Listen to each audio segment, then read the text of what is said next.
Voilà, bonjour tout le monde. Donc, c'est avec un grand plaisir que je vais entamer l'animation de ce panel qui va toucher une thématique centrale pour notre événement Smart City.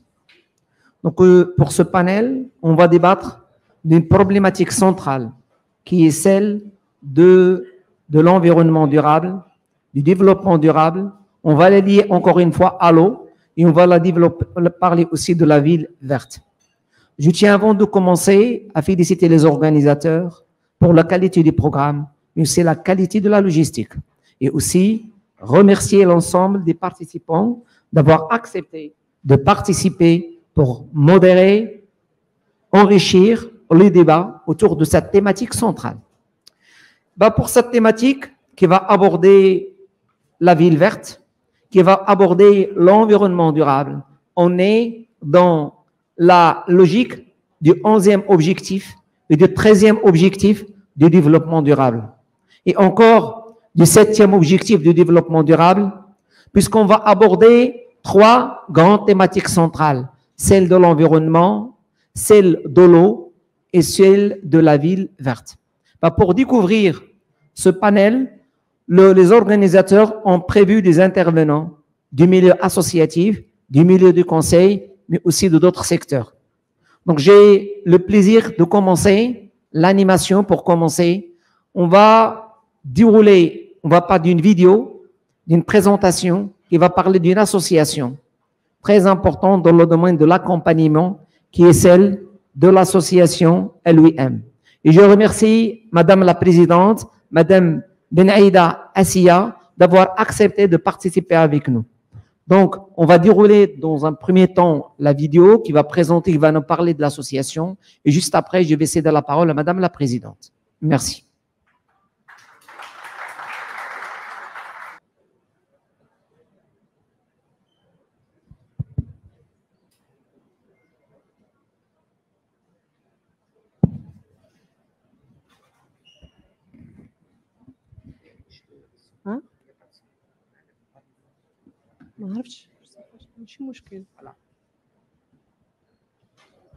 Donc, Madame la Présidente, vous pouvez commenter la vidéo et nous parler de l'association. À vous la parole. Bonjour tout le monde.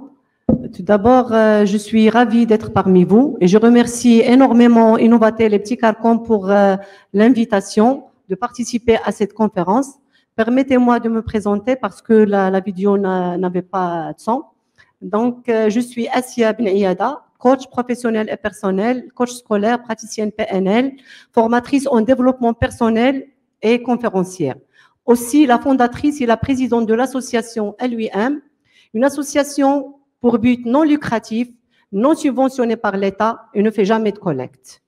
Elle se base sur les moyens modestes de ses membres du bureau, qu'est ma petite famille, mes filles, mon mari et moi. Et surtout sur mon métier. Elle travaille sur 2 volets. Le premier volet, c'est le soutien scolaire et l'accompagnement psychologique dans les écoles publiques, dans des quartiers populaires, ainsi que les orphelinats. Le deuxième volet, c'est l'accompagnement des élèves ingénieurs dans leurs projets d'études et sociétales, raison pour laquelle j'ai participé au hackathon et je suis là, participer aussi à cette conférencière. Notre thème aujourd'hui est, en se retrouvant dans ce premier salon pédagogique Africa Smart City, c'est les problèmes d'environnement. Mais est-ce que tout le monde est conscient de ce que signifie l'environnement ou bien on entend le mot et on passe? L'environnement est un concept qui désigne le cadre de vie des individus, des populations, des espèces animales et végétales. Ces dernières, ce sont des richesses communes à protéger pour nos futures générations. Donc, c'est à nous de sauvegarder la production d'aliments, empêcher la pollution de l'air et de l'eau, et empêcher la production, comme je disais, de l'air et de l'eau. Donc, ceci dit que la protection de l'environnement est une condition impérative afin de permettre la croissance soutenue et la qualité de vie des peuples sur Terre. Cette terre est un héritage. Il ne faut pas le démolir. Donc, Étant une citoyenne de Casablanca, une ville grande, industrielle, réputée par la pollution à cause des usines, la circulation et le manque d'espace surtout. Cette situation a des conséquences dangereuses sur les habitants, et spécialement pour les enfants. Donc, nous, la population civile, notre rôle, c'est de donner l'exemple par des gestes routiniers et classiques, c'est-à-dire respectant la conduite, ne pas jeter les déchets. Et en tant que coach, j'arrête pas d'enseigner les manières aux enfants et de travailler sur le développement personnel de la personne, car la personne, elle doit être consciente et s'aimer. Et quand je dis s'aimer, ça ne veut pas dire égoïste. S'aimer, c'est travailler sur un cadre de bien-être pour soi-même avant de le faire pour les autres. Donc, je pose ma question aux experts. Donc, un projet de transformation en ville intelligente, comment pourra contribuer à l'amélioration, à réduire la pollution et l'amélioration d'environnement. Merci beaucoup et je laisse la parole aux experts pour répondre à cette question. Merci. Merci Madame la Présidente. Question bien posée et qui cadre avec la problématique de ce panel. Déjà, vous avez mis en lumière l'importance de l'associative, de l'importance de l'environnement dans le développement durable, et 3, une série de questionnements qui concernent les experts et comment apporter des éléments de réponse à ces grandes problématiques actuelles qui sont liées beaucoup plus à l'environnement et au développement durable. Sans trop tarder, et d'ailleurs dans la même logique du panel, donc nous avons des intervenants qui vont toucher à plusieurs domaines, du conseil, de l'ingénierie, de l'agriculture. Donc je vais céder la parole sans trop tarder à Monsieur Abdelhalim Rmel, qui va nous parler du domaine de l'agriculture et qui travaille dans une grande boîte spécialisée dans la recherche agricole. Donc, Rmel va nous parler de la smart permaculture, donc une terminologie nouvelle. Donc, à vous la parole. Merci. Bonjour à tous, bonjour à toutes. J'aurais aimé à ce que je consolide ma parole ou bien mon speech avec une présentation et je demande aux régies de diffuser ma présentation. S'il vous plaît, vous présentez. Donc, je vais changer de place pour être prêt.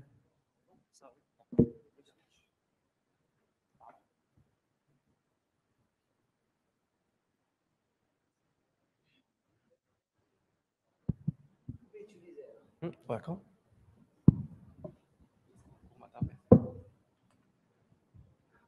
Alors, je me présente. C'est bon. Alors, je me présente d'abord. Je suis Abdelhalim Rmel, responsable de stratégie digitale. Je travaille pour la société Rebah Soft. Alors, l'entreprise Rebah Soft qui existe dans le marché local au marocain depuis une décennie. Alors, notre secteur d'activité, c'est l'édition et l'intégration des logiciels informatiques. Et en fait, plus de ça, on peut faire l'intégration, que ce soit, on propose des solutions TMS, télégestion, une plateforme no-code.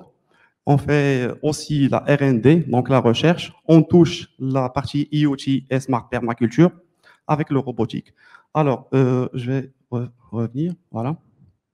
Pardon. Alors, le plan, on va discuter sur le contexte du projet, les composants de base de la solution, l'état d'avancement et les résultats.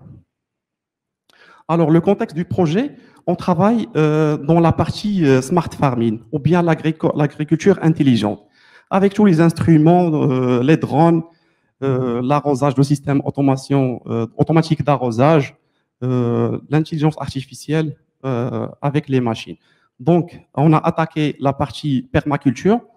C'est le cas contraire de l'agriculture conventionnelle. On ne prend pas, par exemple, des hectares et on fait un seul type de récolte. Donc, on travaille avec la permaculture qui se base sur la biodiversité. On prend 1 mètre carré et on augmente l'efficacité à ce qu'on arrive à l'efficacité maximale que ce soit dans la gestion ou bien la rationalisation de l'eau ou la qualité des légumes et fruits ou bien la récolte. Tout ça, tout en respectant l'objectif national du royaume qui se base sur l'efficience, équité, équilibre biologique avec les instruments, technologies, valeurs et prix. Alors, toujours dans la partie d'objectif national, alors l'agriculture, donc, on travaille pour assurer la sécurité alimentaire, la création des emplois, la lutte contre la pauvreté rurale et urbaine à la fois, et la création ou bien l'environnement d'eau. Alors, le premier constat, c'est les précipitations moyennes nationales. Donc, si vous allez constater que la courbe ne cesse de baisser anormalement, voilà, donc c'est une alerte qui nous mène directement à mettre la couche smart ou intelligence afin de mieux gérer notre bassin ou bien notre réserve d'eau. Taux de couverture commerciale, l'agriculture, donc c'est pareil, la courbe ne cesse de baisser. Alors là, tout ça nous a orientés vers l'agriculture biologique. C'est, comme j'ai dit tout à l'heure, c'est le contraire d'agriculture conventionnelle, tout en respectant ou bien créant une biodiversité, une meilleure qualité d'eau, meilleur bien-être animal et également meilleure qualité du sol. Dans cette partie, meilleure qualité du sol parce qu'en fait, on ne travaille pas avec les engrais ou bien les pesticides, donc on laisse les fruits poussent seuls avec un minimum d'intervention humaine. Alors, les composants de base de la solution. Donc, quand vous constatez dans la partie technologique, on a des panneaux solaires pour s'assurer ou bien pour avoir une autonomie énergétique. Et dans la serre, donc, on a mis des capteurs, que ce soit pour la conductivité de sol, température et humidité. Tout ça consolidé avec des datas qui viennent d'une station météorologique mise à notre disposition au niveau du centre, donc CIETT. Et qui dit captation du data dit forcément le transfert de cette data. Donc, on a mis aussi en place une solution cloud. Et qui dit cloud dit forcément un système de monitoring ou bien extraire des tableaux de bord, ou bien concevoir des tableaux de bord afin de lire et de voir de très près la data. Alors, l'avancement du projet. Alors, la partie énergie, donc, on a réalisé l'étude et bilan énergétique, achat et livraison du matériel, installation et test de la plateforme solaire. La partie terre, donc, on a réalisé l'étude et la conception de la composition du sol, achat et livraison des terres et des grains. Donc, quand je dis grains, c'est des grains bio, et la mise en place des terres. La partie irrigation, donc pareil, on a fait la conception de la solution, achat et livraison des composants goutte à goutte, installation et test. Dans la partie technologique, donc, on a procédé à l'installation de la serre agricole, installation des moteurs électrovannes, les capteurs et cartes de programmation, capteurs de température, humidité, électrovannes, donc, et la config. On a mis en place dans la partie communication des shields de communication, que ce soit LoRa ou bien des shields Wi-Fi ou Bluetooth. Et par la suite, on a créé une application web. Donc, on va maintenant directement vers les résultats. Alors, la conception de la serre agricole, je vous laisse avec les images. La partie installation. Voilà. Et la vue finale de la serre. Donc, je passe les composants. Voilà. Et maintenant, les résultats d'application web. Comme vous pouvez voir, donc, il y a pas mal de data qui montent. La première, c'est la géolocalisation. Vous pouvez voir la position XY de la serre, la température interne avec la valeur et la valeur d'humidité. La carte localisant la serre, donc toujours dans la partie de géolocalisation. Et maintenant, l'historique d'humidité du sol. Voilà. Historique de température. Donc, toute l'information, on a essayé de la transformer. Voilà, donc merci pour votre attention. Donc, Voilà.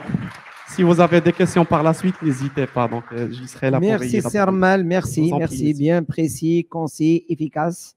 Donc, si je veux résumer, c'est que la problématique du développement durable, l'environnement durable nécessite des actions. Et vous avez parlé d'une expérience dans le domaine agricole. Et comme quoi la recherche, à travers le respect de la biodiversité, le respect des règles du développement durable, on peut atteindre cet objectif. Voilà, merci. Donc, sans trop tarder, on va, dans la même logique, passer à un autre aspect du sujet. Et on va parler de la thématique, la conception, la modélisation 3D et la planification urbaine. Donc, on va aborder une problématique, comment, à travers la planification, à travers l'urbanisme, pour répondre à cette grande problématique qui est celle de l'environnement durable. Donc, je vais remercier déjà Sir Qassem Hidji d'avoir accepté de participer à ce panel. Il va parler de l'expérience du groupe Zneta. Et je vais remercier M. Raoul Jacan, qui va nous parler aussi simultanément de la même thématique. Donc, je vous cède à vous la parole. Merci beaucoup, Sius. Donc, au nom de la société d'aménagement Zneta, je suis ravi d'exprimer ma gratitude envers les organisateurs pour nous avoir invités ici pour pouvoir vous présenter une petite expérience qu'on a fait avec notre partenaire d'Assosystème sur comment on peut concevoir autrement, travailler autrement entre partenaires pour concevoir et planifier une ville et 12 ouvrages dans la ville. Donc, une petite introduction sur l'écocité Zneta, rapidement, pour vous situer. Donc, c'est un projet qui se situe entre Mohamedia et Casablanca sur à peu près 1800 hectares. Et c'est un projet qui est conduit par la société d'aménagement Zneta, qui est filiale du groupe CDG. Aujourd'hui, on est propriétaire de tout le foncier et on a commencé l'aménagement et même le développement de certains actifs immobiliers. On a aujourd'hui quelques 200 familles qui habitent déjà. Donc, l'objectif, le projet a pour objectif d'atteindre 300 000 habitants à terme. À terme, ça veut dire dans 45 ans. Ce n'est pas un projet qui se fait sur 5-10 ans. C'est un projet de ville. Donc, une ville se construit d'une façon organique. Et puis, on voudrait aussi avoir 100 000 emplois. Donc, on travaille sur la stimulation de l'emploi et la stimulation économique dans la zone. Quelques chiffres aussi qui parlent, c'est 470 hectares d'espaces verts répartis entre grands espaces verts métropolitains et espaces verts de proximité de quartier. Et puis, 3 pôles locomotives qui sont là comme des triggers dès le départ pour le projet, pour amorcer la ville d'une manière économique. On ne veut pas faire une ville qui soit une ville dortoir, mais plutôt une ville normale où il y a de l'économie, il y a beaucoup d'activités. Donc, le premier pôle qu'on a lancé, c'est le pôle commercial avec l'enseigne IKEA qui s'est implantée et le centre commercial qui est en cours de construction. Un centre commercial de 100 000 mètres carrés. Et puis, la ville de santé qui est développée par un partenaire Saudi German Hospital, qui est aussi un hôpital de 300 lits avec une université médicale et un pôle aussi universitaire privé sur lequel on travaille pour pouvoir démarrer le développement. Donc, pour vous dire que c'est un projet de 300 000 habitants, mais dès le départ, on travaille sur l'activité économique avant d'engager les habitants pour y habiter. Une particularité sur laquelle je voudrais insister, c'est que c'est une écocité. Donc, dès le départ, on a fait une démarche de conception avec des partenaires. Dans les années 2010, 2011, 2012, on a fait le tour de tous les partenaires pour pouvoir réfléchir avec nous sur comment faire cette conception. On a fait pas mal d'études autres que urbaines pour pouvoir aboutir à un modèle urbain qui soit viable. Et cela a débouché à la fin en 2015-2016, on a élaboré notre propre référentiel d'écocité qui reprend notre démarche et qui fixe aussi les objectifs de cette écocité. Donc, on a une charte des objectifs développement durable qui compose 30 objectifs pour lesquels on a une multitude de plans d'action. Les objectifs sont de différents types. Il y a des objectifs sur l'eau, sur le climat, sur la santé, sur l'éducation, sur l'emploi. Donc, on a intégré tous les objectifs environnementaux, socio-économiques dans notre démarche. Donc, ce référentiel a aussi aidé à structurer l'approche et nous aide aussi à structurer aussi notre approche pour la Smart City. C'est notre objet aujourd'hui de discussion. Donc, on a aussi une ambition de Smart City, mais on est dans un pays du sud de la Méditerranée. On n'a pas la même approche que les approches européennes pour avoir la Smart City. Donc, on n'a pas les mêmes budgets, pas les mêmes capacités, pas les mêmes priorités en termes d'investissement public. Donc, notre approche est beaucoup plus organique, c'est-à-dire qu'on crée au sein de l'écocité un écosystème d'innovation pour pouvoir supporter le développement de la ville. Et cet écosystème commence par nous. Donc, nous devons nous-mêmes être innovants. Et une des innovations sur laquelle nous travaillons, c'est comment concevoir la ville d'une manière innovante. Dans nos travaux quotidiens de conception technique et urbaine, comment travailler autrement que par les outils classiques qu'on connaît tous, dessinés sur AutoCAD, dessinés sur des plans, croiser des plans, des profils en travers, des profils en long, pour pouvoir aboutir à une conception technique. Donc, c'est l'objet un peu du partenariat qu'on a élaboré avec Dassault Systèmes pour pouvoir profiter d'une plateforme de conception et de modélisation 3D pour pouvoir avoir une conception partagée avec nos partenaires sur la ville. Donc, je laisserai la parole à Raoul et on va reprendre. Merci Kassem. Je voudrais rassurer l'auditoire, je ne vais pas refaire la même présentation que ce matin. Donc pour ceux qui étaient là en fin de matinée, rassurez-vous. L'idée, c'est, comme Kassem l'a très bien dit, de vous montrer un exemple concret, local, de la manière dont on a pu mettre à l'œuvre cette approche de jumeaux virtuels sur l'écosystème de Zenata. Donc pour nous, c'était effectivement un laboratoire parfait de tester la pertinence de cette approche dans un contexte qui n'est pas effectivement le même que celui qu'on le rencontre en Europe, en Asie ou ailleurs.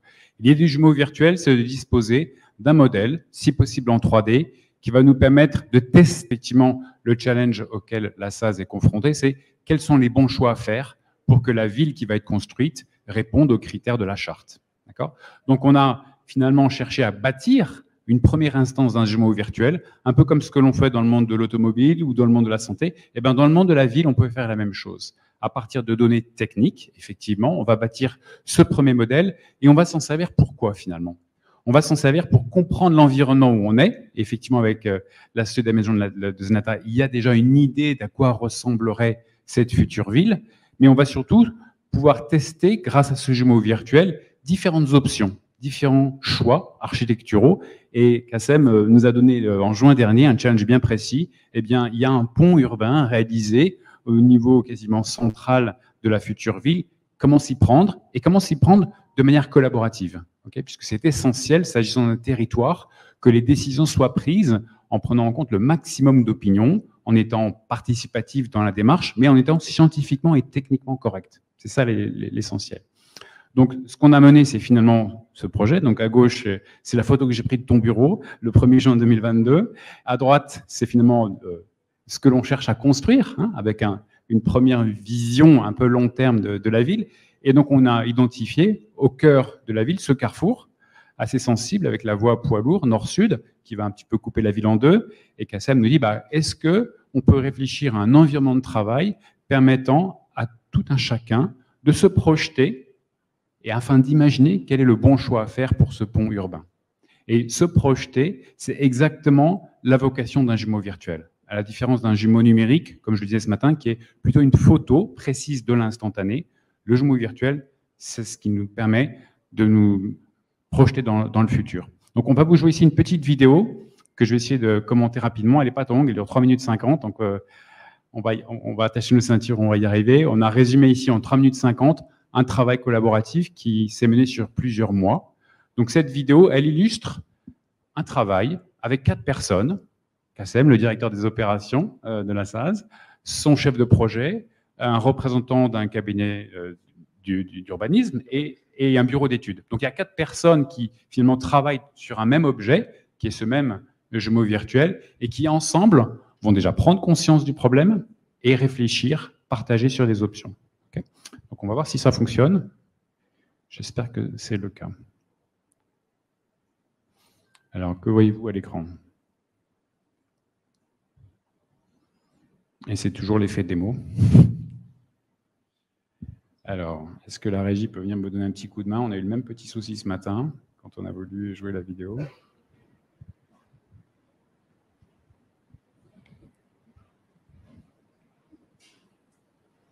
Voilà. Est-ce que la régie peut venir me donner, avec vos doigts magiques, ça marche ici, mais ça ne marche pas sur l'écran. Régie. Ce matin, vous êtes venu et à peu près à mi-parcours, le problème s'est résolu. Donc peut-être que la même magie va opérer, je ne sais pas. C'est dommage parce que tout le travail, il est dans cette petite vidéo. Ouais. Ouais, je sais. Non, mais je sais pas. Vous le voyez, vous? Non, alors ce que vous voyez, c'est la vision finale, mais elle est beaucoup plus élaborée dans la pratique. Donc, on va y arriver, j'espère. Travaille dans ce jeu de rôle. Il y a le directeur des opérations qui contextualise son problème. Donc, il zoome sur la zone. Donc, déjà, il plante le décor. Avec les données dont il dispose sur la ville future, il repère, par rapport à l'organisation prévue du plan de la ville, qu'on va identifier une situation qui nécessite des choix architecturaux. Donc, le directeur des opérations identifie cette zone et crée dans l'espace collaboratif des indications à destination de ses collaborateurs pour dire « Chers amis, nous avons un problème. Okay? Houston, we have a problem. » Et ainsi, il appelle le chef de projet qui va renseigner le jumeau virtuel avec des données plus techniques, avec des données d'environnement, avec des données contextuelles, des images satellites d'aujourd'hui, des données issues des bureaux d'études, de façon à renseigner le jumeau virtuel avec autant d'informations techniques que disponibles. Et dans ce même espace, c'est un même espace collaboratif accessible par un simple navigateur, il n'y a pas eu d'échange de mail ou de Dropbox ou de quoi que ce soit. Cette communauté, ce petit écosystème finalement, va travailler de manière collaborative et prendre conscience des différentes options possibles. Donc vous avez des experts et des non-experts qui accèdent à ce même environnement. C'est très important de manifester le fait que le jumeau virtuel permet à chacun, quel que soit son corps de métier, d'avoir la même vue sur la même réalité, tout en respectant ses centres de préoccupation. Donc, plusieurs options architecturales sont proposées pour ce pont urbain, et on les évalue en contexte, d'accord? On se rend compte, on fait des projections, on peut se mettre au niveau du futur citoyen, du piéton, on a aussi la considération des normes techniques. Ce fameux pont, un tramway va le parcourir, donc il ne peut pas être trop pentu, mais on ne peut pas non plus creuser trop profond parce qu'il y a un talot, il faut aussi se préoccuper de l'évacuation des eaux. Donc on a à la fois un jeu de contraintes techniques, il y a aussi des normes environnementales, des choix esthétiques aussi, de l'urbanisme, et puis finalement, la perception des citoyens. C'est lui qui va vivre dans cette ville. Et le jumeau virtuel, il donne la capacité de projection. D'accord ? Quel que soit son corps de métier, qu'on soit un urbaniste ou futur citoyen, un technique ou un non-technicien, on va se rendre compte de ce que va finalement, ce que va devenir cette ville. Et ainsi, on va faire un choix qui est informé par la donnée, qui est renseigné par les opinions de tout un chacun. Et ce processus d'idéation, c'est un peu ce qu'on fait dans des startups, où on passe d'une idée à une réalité, on le structure avec des données et un référentiel géospatial qui permet de tout contextualiser. Mais l'important, c'est qu'à la fin, ce jumeau virtuel, il impacte le réel. Donc on remet le digital à sa place, ça reste un instrument, c'est pas une fin en soi. Ce qu'on voit, c'est peut-être, on a l'impression d'une jolie vue hyper réaliste, mais c'est pas un jeu vidéo, ça va être la réalité. Donc il est fondamental de considérer que ce processus collaboratif, il est fait pour impacter le réel et donc la vie des citoyens de la future écocité de Znata. Donc moi je voudrais remercier Kassem et son équipe de s'être prêté au jeu, de cette collaboration, de ce démonstrateur. On a pu manifester le fait qu'effectivement, on peut réunir autour d'un instrument digital toute une communauté qui appartient à différents corps de métier, sachant que vous êtes au cœur d'un écosystème qui est encore plus élargi, avec les ministères de tutelle, avec les collectivités territoriales. Et c'est ça la façon dont on envisage la planification urbaine aujourd'hui, de manière inclusive, participative, mais avec le souci, finalement, de répondre aux attentes des citoyens. Et madame, vous évoquez effectivement l'environnement. L'environnement, c'est aussi un des critères que l'on peut faire vérifier grâce à un jumeau virtuel quand on se donne, comme vous l'avez fait, une charte avec des critères techniques. Il y a à la fois du subjectif, avec ce que l'on voit ici, mais il y a beaucoup d'objectifs, beaucoup d'objectivités qui sont renseignés dans le jumeau virtuel. Voilà. Et pour finir, avant de redonner la parole à Kassem, cet objet qui est ce jumeau virtuel, pour mémoire, c'est donc trois choses. Il y a le socle technique, donc disposer d'une représentation fidèle de la réalité, aussi précise que possible, mais surtout lui donner un sens. À quoi ça sert d'avoir un beau modèle virtuel? C'est pour tester des cas d'usage. Et là, on va respecter les priorités des administrations, les priorités des aménageurs et des collectivités territoriales. Et tout ceci, on insiste vraiment beaucoup, n'a de valeur que si tout le monde y adhère. Et c'est ce processus collaboratif qui donne tout son sens à la démarche.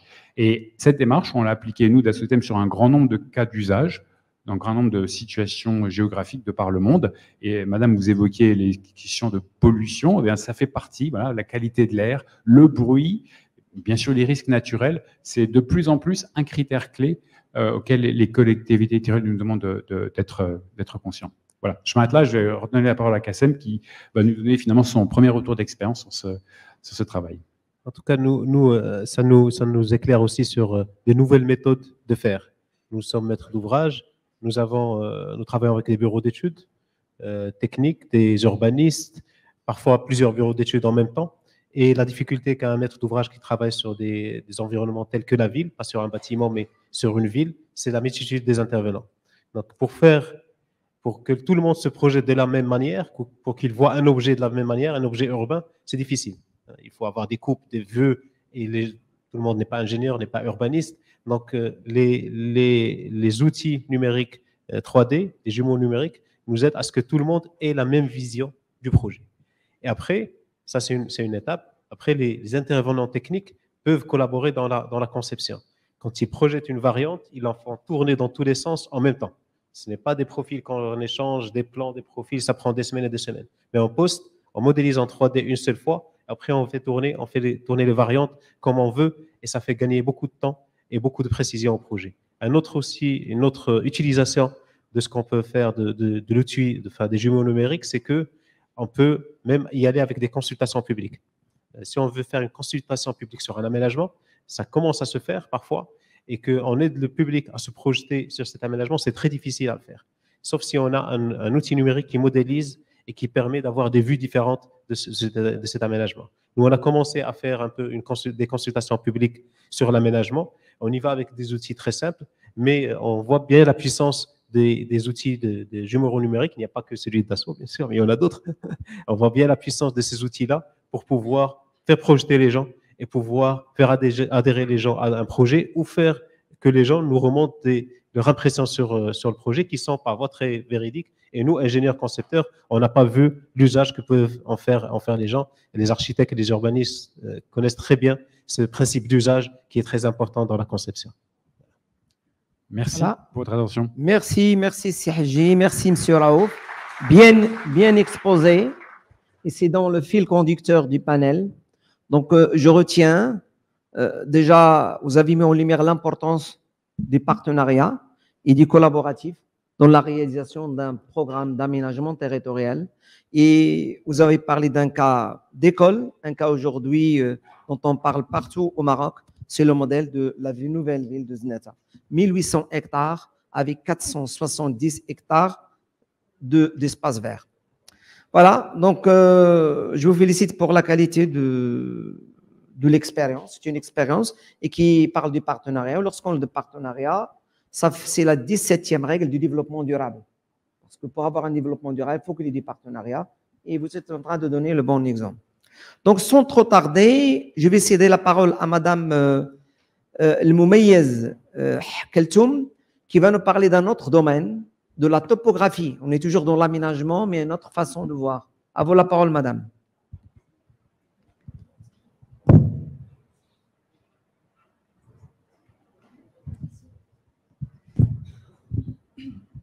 Merci. Merci. Bonjour à tous. Chère audience et honorables étudiants que je vois sont beaucoup avec nous aujourd'hui. Prime abord, je suis très ravie d'être aujourd'hui parmi vous avec ces grands panélistes et bien évidemment pour vous présenter l'apport de l'ingénieur géomètre topographe dans la Smart City. Avant de commencer, je réitère tous mes remerciements aux organisateurs pour leur réussite et leur succès, ainsi que leur invitation, et de m'avoir donné l'occasion pour pouvoir vous présenter ce thème d'aujourd'hui. Bon, avant de se lancer dans le vif du sujet, j'aimerais bien me présenter. Donc, je suis Keltoum Moumayez, je suis ingénieur géomètre topographe, 27 ans d'expérience. J'ai un doctorat en génie civil, j'ai un master de l'école Hassania en BIM. Je suis certifié BIM Manager par Building Smart International. Je fais de l'enseignement supérieur en tant que vacataire. Je suis secrétaire générale de l'Ordre des ingénieurs géomètres topographes et je suis fondatrice et gérante de la société Globitude, spécialisée dans les études de topographie et d'ingénierie. Passons pour voir les différents axes métiers de Globitude. Donc déjà la topographie classique, la géodésie, la localisation géospatiale, puis la photogrammétrie, la lasergrammétrie et la cartographie, les systèmes d'information géographique, la bathymétrie, la voirie et réseaux divers avec, bien sûr, l'équipement de détection à travers les géoradars de la détection des réseaux enterrés et le scan 3D vers le BIM et le SIM. Voilà, parlons maintenant, passons pour parler un petit peu de Smart City, sachant que vous savez maintenant de quoi il s'agit, mais pour mettre en évidence l'apport de l'ingénieur géomètre topographe. Donc, vous savez que la Smart City, c'est une ville qui, bien sûr, recourt aux nouvelles technologies de l'information et de la communication et le développement d'infrastructures et de services numériques. Pour ceci, en fait, l'objectif, c'est de faire face aux défis bien sûr démographiques et environnementaux de l'avenir, améliorer la qualité de vie du citoyen et réduire les coûts de service. Donc, comme cher collègue, il vient de parler, donc c'est le collaboratif. Donc, la Smart Cities ou bien la ville nouvelle, c'est en fait l'idée et le mindset dont elle est projetée. Donc, c'est que on sait très bien que plusieurs intervenants et parties prenantes agissent à ce niveau-là, mais il faut qu'on soit sur le collaboratif pour ne pas perdre le temps, ne pas perdre de l'information, etc. Et le topographe fait partie de ces parties prenantes. Voilà, donc plusieurs questions peuvent se poser. Donc déjà, la première, c'est pour qui et par qui? Donc c'est pour le citoyen, par le citoyen aussi, comme a dit notre cher président de l'association UM, donc c'est à partir de nous-mêmes. Puis ça vient bien sûr, le public, le privé, les maîtres d'ouvrage et la maîtrise d'œuvre, ainsi que les entreprises. Voilà, quand c'est durant la programmation, la conception et l'exécution, en passant de l'exécution jusqu'à l'exploitation maintenance, parce que l'exploitation maintenance, elle représente le grand budget, la plus grande partie du budget, elle peut atteindre les 70 à 75% durant la durée de vie de n'importe quel ouvrage. Donc c'est très important. Si on construit, il faut qu'on suive lors de l'exploitation. Voilà, comment il faut qu'on dresse des stratégies, sensibilisation bien sûr, d'investissement dans l'information et les technologies, et on verra par la suite d'autres points très importants. Donc, venons pour voir maintenant pourquoi l'ingénieur topographe est très important, son apport est très important dans la Smart City. C'est parce que tout simplement, à travers la maîtrise de ce foncier, on ne peut rien faire si on n'a pas un foncier assigné. L'aménagement des territoires, grâce à l'expertise topographique, on peut aménager un territoire, on peut concevoir, on peut réaliser, on peut concrétiser. Aussi la maîtrise de la capture de la réalité 3D. Déjà là, on peut, à travers la capture de la réalité 3D, coupler du système d'information géographique, pouvoir anticiper, pouvoir simuler, pouvoir poser des questions, prendre la décision adéquate et au temps opportun. Ainsi, le suivi des chantiers et les différentes études VRD, surtout le suivi. Passons maintenant pour voir le workflow de Globitude dans les Smart City. On sait très bien qu'il n'y a pas, jusqu'à présent, il n'y a pas de Smart City vrai projet qui a été lancé, mais j'ai vécu l'histoire et une belle expérience avec l'ANRUR qui a voulu lancer un projet pilote à travers l'existant pour pouvoir le rénover. Donc, sur ce, grâce aux différents moyens avec lesquels nous sommes équipés, à savoir les drones, les scanners aéroportés ou portés, bathymétriques aussi, ainsi que les systèmes géoradars pour la détection des réseaux enterrés, et sans oublier bien évidemment les stations robotisées qui permettent de contrôler la stabilité des ouvrages. Voilà, donc le premier cas de figure, c'est l'auscultation, le suivi. On sait très bien, et vous savez tous que maintenant le Maroc il est en train de construire des gigantesques bâtiments et bien sûr ouvrages d'art. Du coup, il faut augmenter leur durée de vie, il faut vérifier leur stabilité avec le temps et du coup ça s'impose l'auscultation à travers tout ce qui est IoT et l'utilisation des scanners et des stations robotisées. Ça, ce sont des cas de figure réels, les barrages aussi. Donc ça, ce sont à travers les capteurs optiques, les capteurs géotechniques et les solutions software qu'il ne faut pas oublier aussi, et c'est un point auquel il faut faire très attention parce qu'on aura avec comme vous le savez, la Smart City, elle fait intervenir plusieurs acteurs, à savoir la sécurité, tout ce que vous pouvez imaginer. Donc il faut quand même penser à la fédération de toutes ces informations pour pouvoir générer un flux dans une base de données et pouvoir être dans le collaboratif, sinon on sera perdu. Voilà, donc le projet dont j'ai parlé, c'est le projet de l'ANRUR. Donc nous avons créé une base de données à travers un territoire de 13 hectares qui était pris comme projet pilote, à travers lequel nous avons élaboré tout d'abord un plan côté grâce à la prise de vue aérienne, combiné du scan des différentes ruelles, avec aussi le couplage de détection des réseaux enterrés. Bien évidemment, nous avons pu extraire à la fois le MNT et l'orthophoto, et nous allons voir à quoi sert le MNT. Ça permet de générer ce qu'on appelle une maquette numérique à l'échelle SIM en LOD 1. C'est ce que vous avez vu d'ailleurs dans le jumeau virtuel. Ça, c'est une maquette mais en LOD 1 dans lequel on ne fait pas figurer les façades et les fenêtres, c'est-à-dire les façades en détail. Donc, mais ça permet aussi de faire bien évidemment, de faire des simulations, de pouvoir projeter, anticiper et tout ça. Voilà, auquel nous avons acheté les réseaux aussi VRD. Les multipatchés bien évidemment au sein bien sûr de la base de données, sachant qu'on a exploité la puissance aussi du SIG 3D, pas le SIG 2D. C'est très intéressant. Donc, comme vous le voyez, on a pu même modéliser chaque bâtiment et les pouvoirs fédérés intégrés dans la même base de données, auquel nous avons pu acheter même ce qui a été rénové, ce qui a été conçu par les architectes urbanistes. Auquel, comme vous pouvez le voir aussi, ça c'est relatif à la détection des réseaux enterrés, donc qui permettent de voir est-ce que les bâtiments sont branchés ou pas. Vraiment, ça c'est un relevé de l'existant. Donc l'ingénieur géomètre topographe, il peut agir au moment de la construction, et même si la construction elle est existante, et même dans le projet aussi de conception. Donc on a plusieurs phases, on peut intervenir dans plusieurs phases. Voilà, donc je vous invite maintenant pour suivre cette vidéo. J'espère que ça va fonctionner. Voilà, donc ça fonctionne. Ça, c'était un cas d'étude réelle. Donc, c'est grâce à la prise de vue aérienne.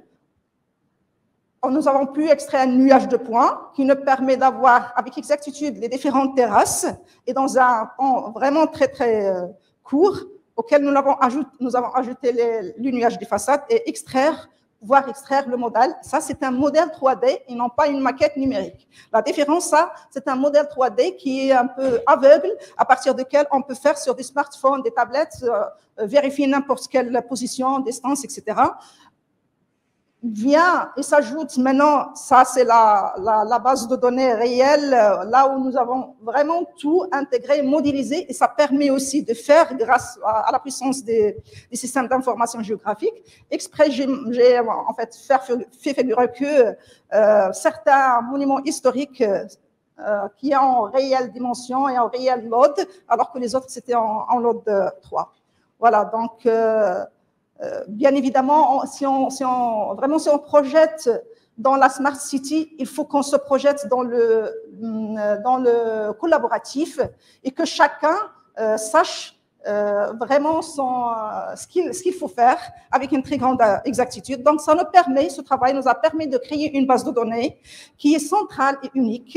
Voilà, qui a connu une très, très grande richesse, qui est exhaustif et qui constitue une aide à la compréhension, bien sûr, de notre territoire et des différents phénomènes, y compris l'inondation à travers les simulations, l'acoustique, tout ce que vous pouvez imaginer, même aller loin vers l'expertise immobilière, la maîtrise d'informations et archives qui témoignent aussi la durée de vie de l'ouvrage, avoir une vision de l'aménagement, un socle pour la prise de décision au moment opportun, et ça constitue aussi une référence pour la gestion et la maintenance par actualisation de tel que construit une fois l'ouvrage est existant ou bien il a été construit, et ça permet aussi la maîtrise du temps, du coût et de la qualité. Et ça, bien sûr, le Smart City, ça va gagner davantage d'importance dans un environnement collaboratif, et j'insiste sur ça. C'est vraiment, c'est la durabilité, c'est l'environnement, avec une multitude de contributeurs et en application des règles et des règles de flux d'information et de prise, bien évidemment, de décision. Donc,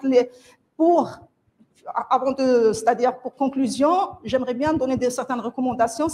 Il faut passer à des stratégies à court, à moyen et à long terme par l'unification des compétences marocaines. Nous en avons à travers les universités. Il faut assembler les universités, le privé et le public. Il faut choisir un site pilote avant de se prononcer dans des projets de grande taille. Sensibiliser les gens, ça part de citoyens, investir dans les formations et dans les technologies, la réglementation et la normalisation. Il faut bien penser à la réglementation et la normalisation, parce que demain, à qui appartient ce jumeau, qu'il soit virtuel ou réel? La création d'une commission très élargie à l'échelle régionale et nationale pour pouvoir programmer, suivre et contrôler. Et enfin, l'actualisation des maquettes numériques telles que construites pour la gestion, l'exploitation et la maintenance, pour pouvoir conserver et protéger, bien évidemment, notre avenir que nous aurons à construire par nous-mêmes à travers la Smart City. Il faut bien penser à ça. Voilà, et je vous remercie pour votre attention. Merci, Madame El Moumayez, merci. Bien, si.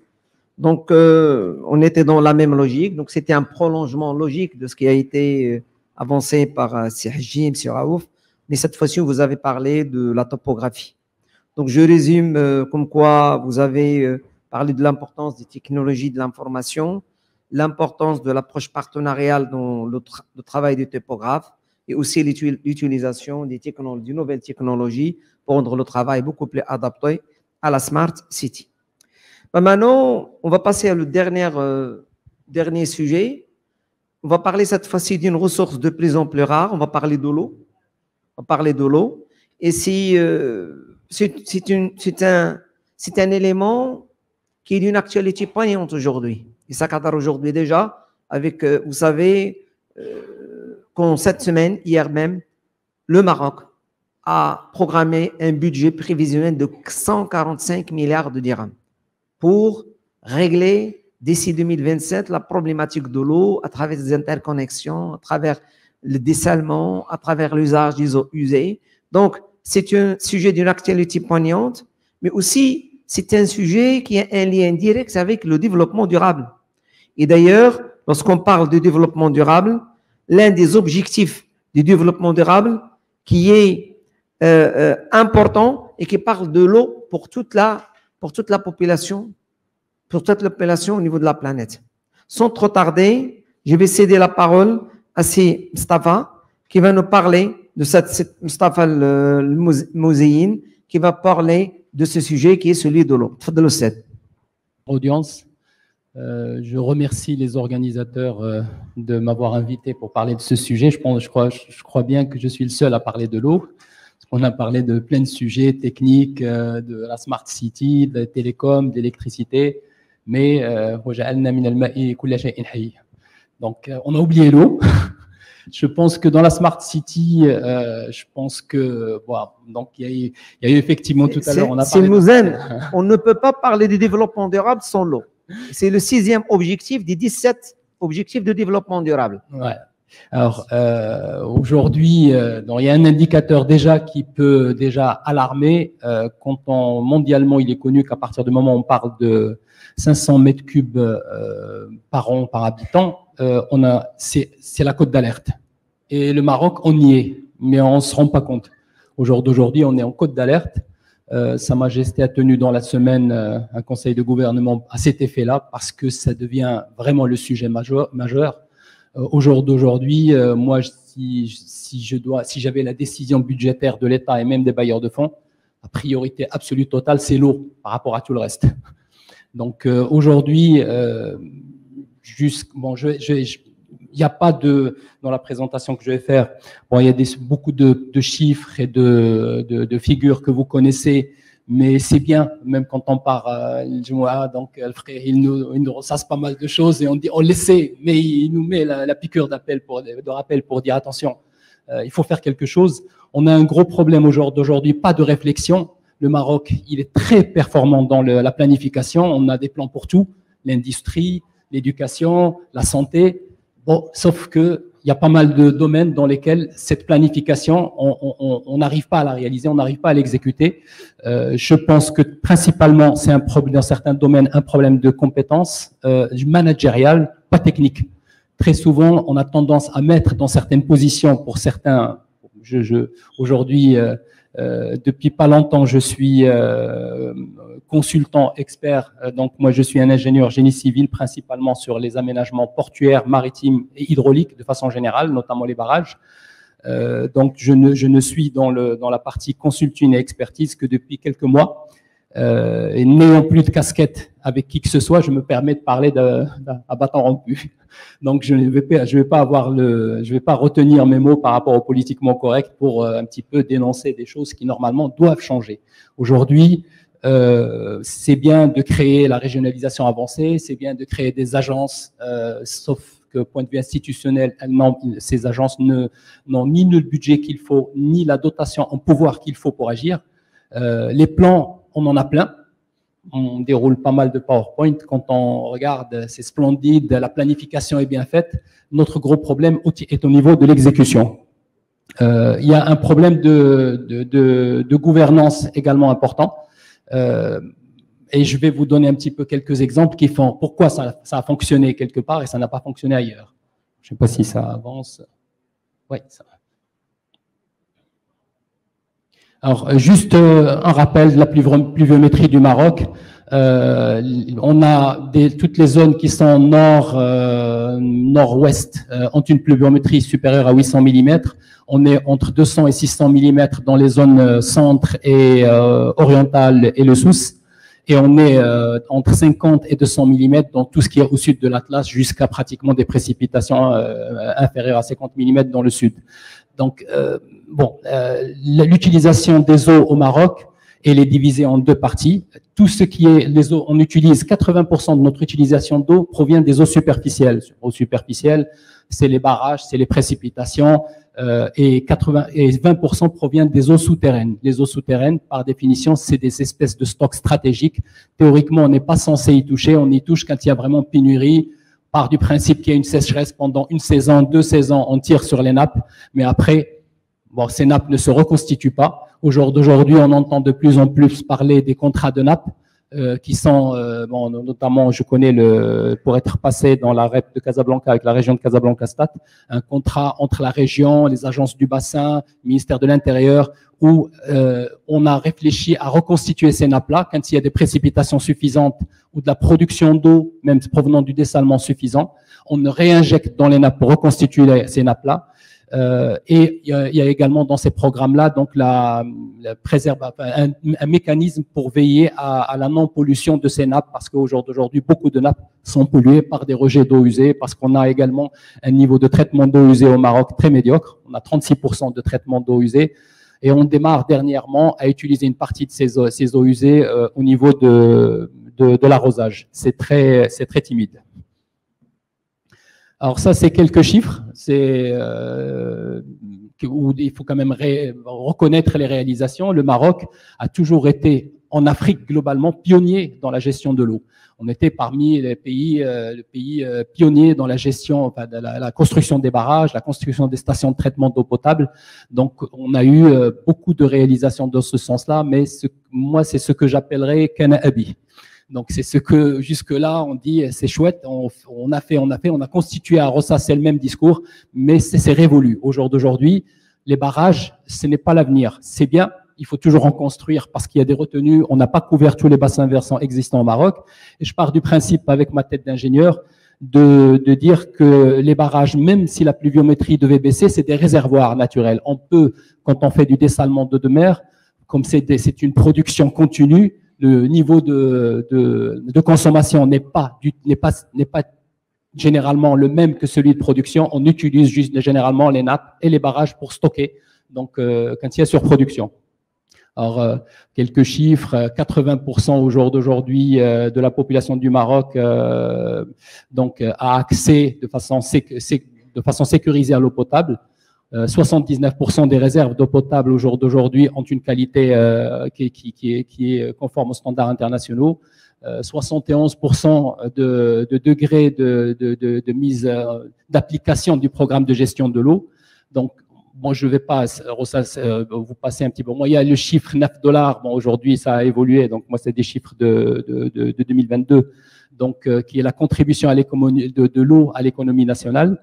Bon, on regarde ce que je disais tout à l'heure par rapport à la partie eau usée. 36% seulement des eaux usées aujourd'hui sont traitées. C'est dire que le reste du pourcentage, il est rejeté directement dans la nature. Et bon, bah, automatiquement, c'est soit dans la mer, soit dans les nappes phréatiques. Donc, l'assainissement, pareil, 39% d'assainissement. Alors, paradoxalement, bon, ça, on va le voir probablement dans les slides suivantes. Ça, c'est ce que je disais tout à l'heure, Kana Abi. Excellent. On est bon pour les barrages. On continue d'ailleurs à construire 1-2 barrages par an.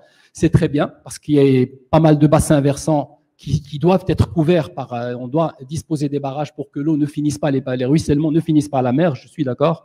Mais derrière, au jour d'aujourd'hui, il y a une bonne partie, je suis pas tout à fait d'accord sur l'allocation budgétaire au jour d'aujourd'hui allouée au barrage, alors qu'une bonne partie, je l'aurais réduit de moitié pour la diriger plutôt vers le dessalement ou le traitement des eaux usées.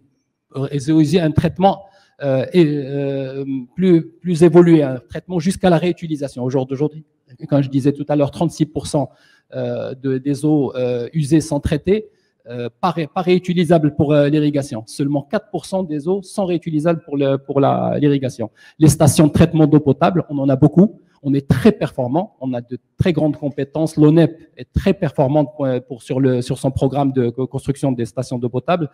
Donc ça, c'est la situation qu'il faut continuer. Ces acquis-là, il faut les garder.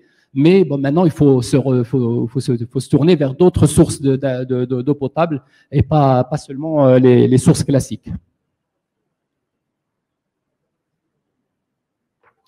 Alors ça, c'est juste un schéma global donnant un petit peu donc la répartition des ouvrages et des ressources hydriques au niveau national. Très souvent, donc c'est lié aux agglomérations avec une composante agricole. Bon, un chiffre, les 22 milliards de mètres cubes d'eau par an dans lesquels, comme ce que je disais tout à l'heure, 80% sur les eaux de surface et donc 20% sur les eaux souterraines.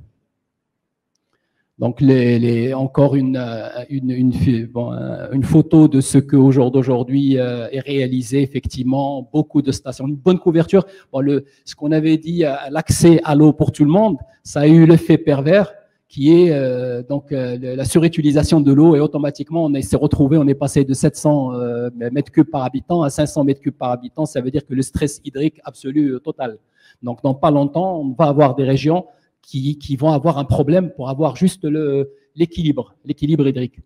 Donc, les stations de traitement au jour d'aujourd'hui, il y a ce qu'il faut. Je ne dis pas qu'il faut arrêter avec la politique, comme je disais tout à l'heure, des barrages et des stations de traitement d'eau potable. Il faut poursuivre, mais il faut lever le pied, point de vue budgétaire, et plutôt réorienter vers d'autres sources. On va en parler dans la suite.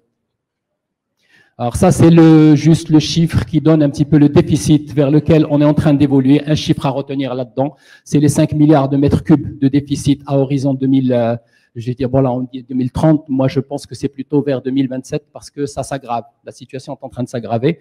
Personne ne meurt de soif au Maroc parce qu'on compense ce déficit parce que je disais tout à l'heure, les eaux souterraines. On est en train d'épuiser nos réserves. Les eaux souterraines ne sont pas là pour être épuisées. Il faut avoir un équilibre et avoir une veille dessus. Chaque fois que les eaux souterraines arrivent à un niveau d'alerte, il faut reconstituer ces stocks. Au jour d'aujourd'hui, on comble le déficit avec les eaux souterraines. Alors, le problème, c'est bon, ça c'est beaucoup plus un petit peu les éléments les contraintes un petit peu qui sont repérées aujourd'hui. Effectivement, on est dans les limites, dans un taux d'exploitation limite au niveau de nos ressources hydriques. On est déjà dans la cote d'alerte, ce que je disais tout à l'heure, les 500 mètres cubes par habitant. On a un gros problème de dégradation également de la partie environnementale, les nappes. parce qu'au jour d'aujourd'hui, on a mis pas mal de programmes, les contrats de nappe dans toutes les régions qui ne fonctionnent pas très bien parce qu'on n'a pas créé un mécanisme ou une gouvernance qui permet de surveiller ces nappes et de surveiller un petit peu tout ce qui est accidentel, tout ce qui est ruissellement de surface qui va vers les nappes, tout ce qui est rejet industriel.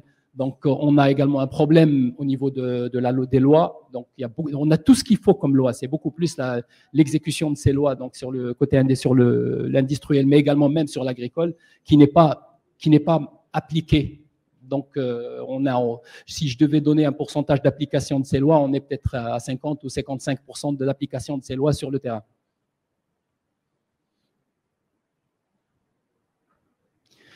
Alors, c'est comme ce que je disais tout à l'heure, on n'a pas besoin d'étudier ni projeter, etc. On a tout ce qu'il faut comme étude. La substance grise au Maroc sur tous les domaines, et notamment dans le domaine de l'eau, elle est parfaite. On a tout ce qu'il faut. C'est juste un problème de créer les organes de gouvernance et de descendre toutes ces politiques sur le terrain. Aujourd'hui, la politique de mobilisation des ressources, elle est maîtrisée au niveau des barrages et des stations de traitement. On n'en parle plus. Et on démarre, mais on démarre timidement sur la partie dessalement d'eau de mer. Et on démarre timidement. Je crois que c'est trop timide par rapport à quelqu'un qui est déjà en côte d'alerte. On est en côte d'alerte. C'est pas normal qu'un pays qui possède 3500 km de côte puisse souffrir de l'eau. C'est pas possible. Donc, au jour d'aujourd'hui, on a atteint des technologies de dessalement d'eau de mer qui font que on ne devrait pas avoir de problème d'eau. On ne devait pas avoir de problème d'eau, ça fait longtemps. Je pense qu'on a perdu au moins 10 ans. Le meilleur l'exemple le plus édifiant, c'est la seule vraie station de dessalement au jour d'aujourd'hui construite au Maroc, c'est la station de Choukaït Baha à Agadir, qui a démarré. On regarde dans les chiffres du ministère, effectivement, qu'on a des stations, beaucoup de stations de dessalement, mais c'est des petites capacités. C'est pas ça qui va faire face aux besoins. Donc, c'est la seule, au jour d'aujourd'hui, que je qualifie de vraie station, c'est celle d'Agadir, qui, on va un petit peu la décrire tout à l'heure. Et je suis un petit peu, ça me fait un petit peu mal au cœur le retard accusé sur la station de Sidi El Hal, celle de Casablanca, qui au jour d'aujourd'hui, on en parle, ça fait une dizaine d'années. Bon, le problème de ce type de projet est un problème simple, il porte un nom, c'est le PPP. On n'a jamais été au Maroc performant pour le PPP. Donc aujourd'hui, on sait qu'il y a un gros stress sur le budget national, sur le budget de l'État, notamment après la période post-Covid, l'augmentation de la facture énergétique. Il y a d'autres contraintes sociales, il y a l'éducation, il y a la santé, il y a la justice, il y a d'autres contraintes politiques qui font que le budget est dirigé vers d'autres secteurs. Alors que les secteurs d'infrastructure, notamment celui de l'eau ou de l'électricité, on n'a pas besoin vraiment de mettre la main à la poche. C'est vraiment un problème de législation, un problème de gouvernance, un problème de création d'organes pour piloter des projets PPP. Au jour d'aujourd'hui, le pourcentage de projets PPP d'envergure est très, très, très faible. Et c'est un problème de gouvernance. Ce n'est pas un problème de compétence, mais de gouvernance. Alors, sur le plan national, en fait, pour l'eau, c'est 3 éléments simples. La partie management de la demande, c'est beaucoup plus lié à ce que mes collègues avaient déjà traité dans d'autres présentations.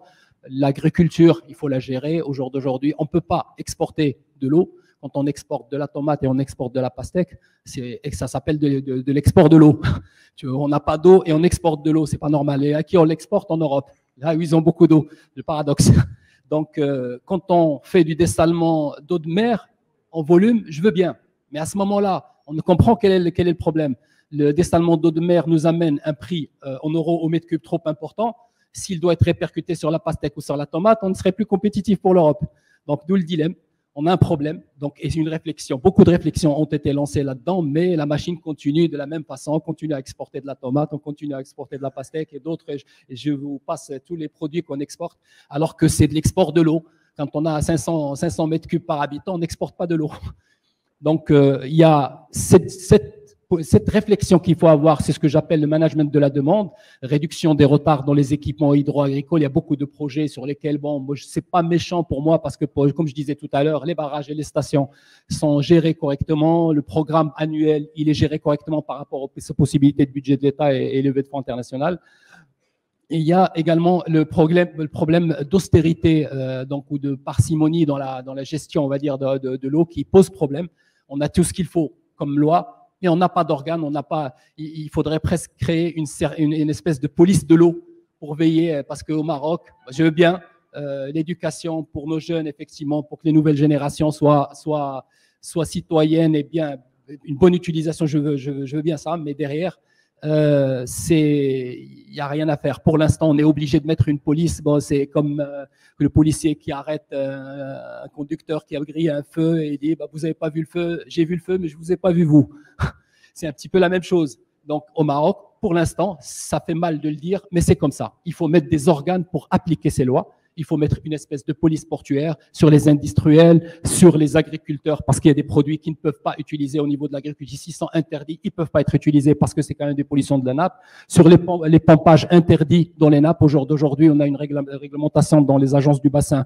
On ne peut pas pomper n'importe comme avant, on creuse un puits dans son terrain, même si c'est dans votre terrain, vous ne pouvez pas creuser un puits, vous devez avoir une autorisation et si vous pompez, c'est dans des règles qui sont bien connues. Alors, quand on ouvre les lois, il y a tout ce qu'il faut.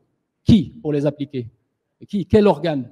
Donc, c'est comme en urbanisme, quand on fait toute une charte architecturale et qu'il n'y a pas de police urbaine pour veiller à ce que ils ont respecté le recul, ils ont respecté le truc. On fait juste un tampon sur un plan pour dire bon pour exécution et ça y va. Donc, c'est un petit peu les organes, c'est toujours pareil, la gouvernance, les organes de réalisation de ce type pour descendre ces lois sur le terrain. Le management de l'offre, c'est ce que je disais, la politique de construction. Alors pour les barrages, pas de problème. Le dessalement, on est en retard. Les eaux usées, on est en retard. Après, bon, c'est la protection du milieu naturel. Donc, madame, elle l'avait évoqué tout à l'heure. Donc, on est face à des changements climatiques qui ont un impact lourd sur l'environnement. Là aussi, pareil. Donc, on a ce qu'il faut comme loi. C'est pas les législateurs qui a un problème, c'est les organes de gouvernance qui ont un problème. Alors, comme je disais, c'était la station d'Agadir. Aujourd'hui, bon, j'ai été impliqué dans la construction de cette station. C'était le groupe espagnol Abengoa qui était en construction pour la station elle-même et pour le réseau. C'est une station qui alimente 60% la ville d'Agadir et les villes avoisinantes et 40-45%, on va dire, pour l'agricole. Vous vous rappelez un moment où, dans la région d'Agadir, qui est parmi les zones les plus agricoles, ça nous étonnait à l'époque. Et ils arrivaient quand même à exporter énormément en Europe. D'où vient l'eau? Puisque c'est une zone où il n'y a pas de pluviométrie, elle est vraiment faible. C'est le pompage. Donc on a pompé jusqu'à ce qu'il n'y ait plus rien. Donc aujourd'hui, heureusement que cette station de dessalement est arrivée. Il faut qu'elle passe à sa capacité maximale, 400 000 mètres cubes par jour. Même si moi j'aurais fait ça, j'aurais passé à la capacité maximale pour reconstituer le nappe qui était pompé pendant des années. Donc, le réservoir est là. C'est pas la peine d'adapter la production à la demande. Et il faut reconstituer ce qui a été perdu parce qu'il faut avoir ces espèces de réserves stratégiques d'eau potable. Ça, c'est la région de Casablanca. Photo actuelle. Avant la construction de la station, j'espère qu'ils vont pouvoir assez rapidement l'attribuer parce que c'est un projet qui, normalement, aujourd'hui, devait être en production. Il n'a même pas démarré. Il n'a pas encore démarré. Je sais que les entreprises ont remis, tous les groupements ont remis leur offre. C'est un projet PPP parce que, comme d'habitude, tous les projets PPP, on a un problème, on peine à les mettre en œuvre. Vous voyez la région de Casablanca, quand c'est rouge, ça veut dire, bon, non, c'est le déficit.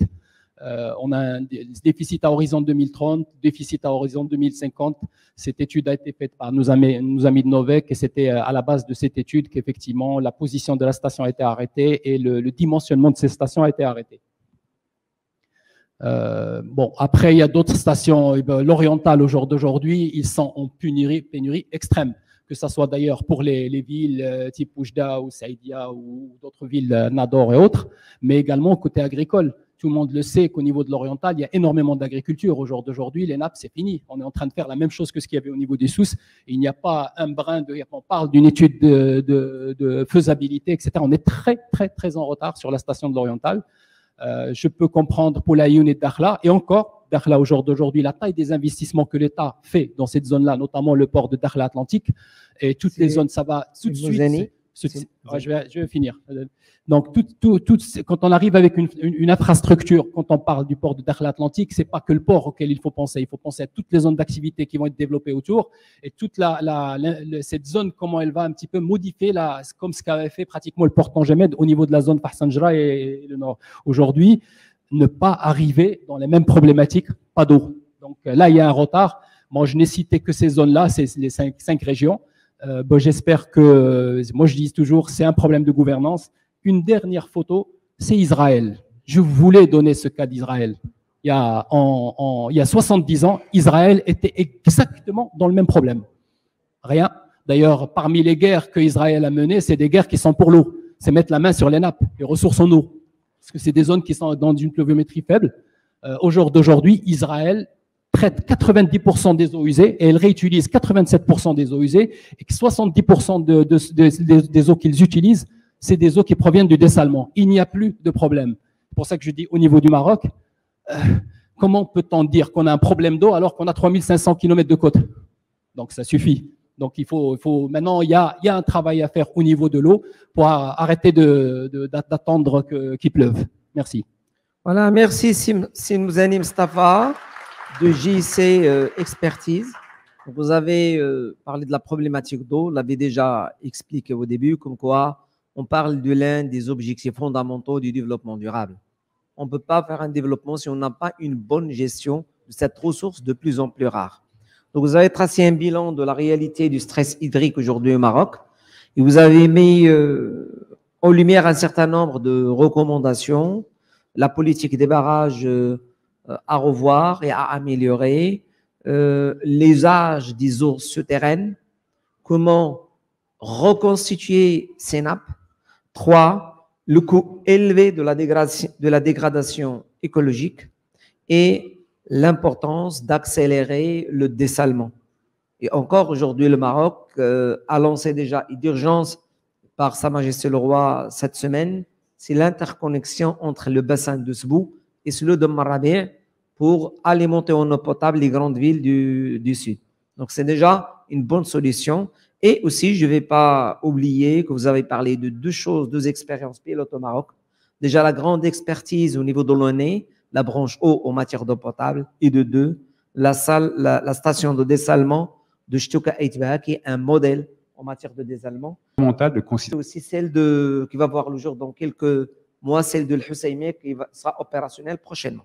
Donc merci Silmouzani. Donc sans trop tarder, je vais passer à une autre facette. C'est l'aspect technologique. C'est l'électrique moteur, la motorisation électrique. Et je vais donner la parole à Bar Soufiane, qui est de la société Electrica Motors, qui va nous parler de son expérience en liaison avec le développement durable de l'environnement. À vous la parole. Merci. Salam alaikum. Bonjour à tous. Merci à Innovatel de nous avoir invités ici et merci à toute l'équipe d'organisation. Donc, je me présente, de Bar Soufiane. Je suis le fondateur de Electrica Motors. Donc, aujourd'hui, Electrica Motors et eMove, véhicule compagnie,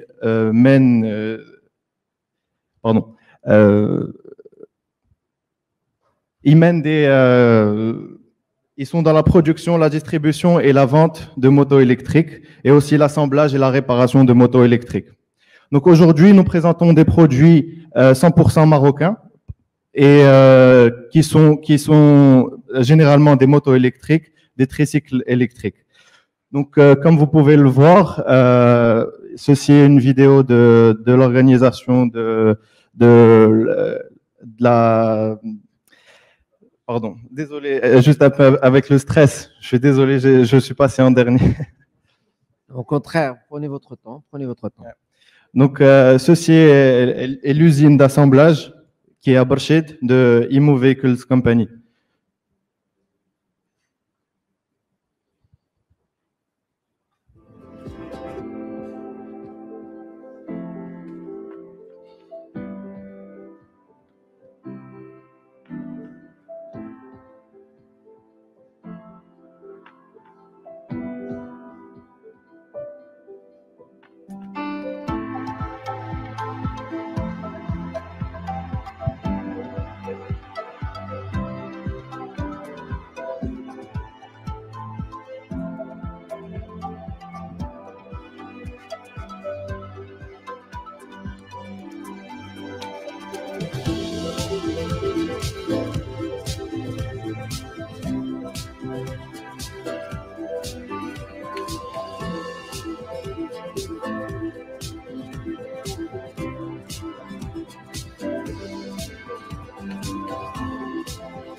Donc, ceci est l'usine. Donc, ceci ce sont des motos électriques, des cyclomoteurs, dont le taux d'intégration est de 40% marocaine.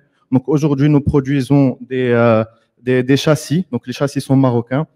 Nous intégrons aussi des filaments électriques et des composantes électriques qui sont faites ici au Maroc.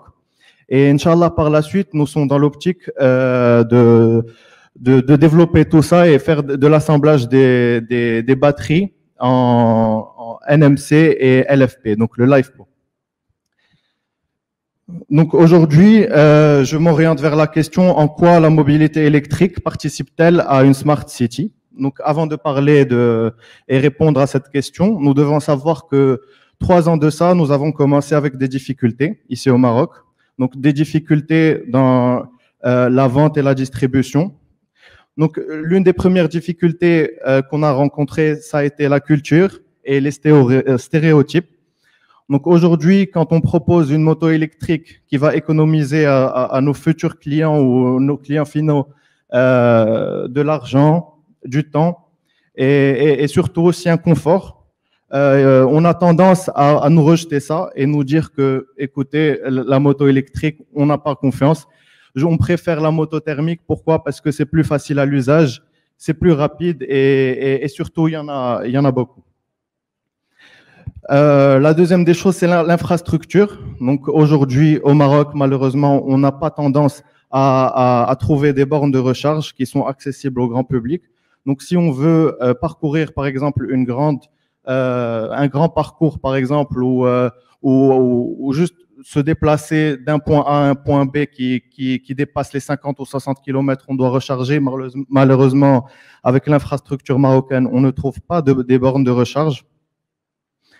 Et la dernière des choses, bon, j'ai parlé de stéréotypes, donc ça rejoint aussi l'idée de la culture. Donc en quoi la mobilité électrique participe-t-elle à une smart city?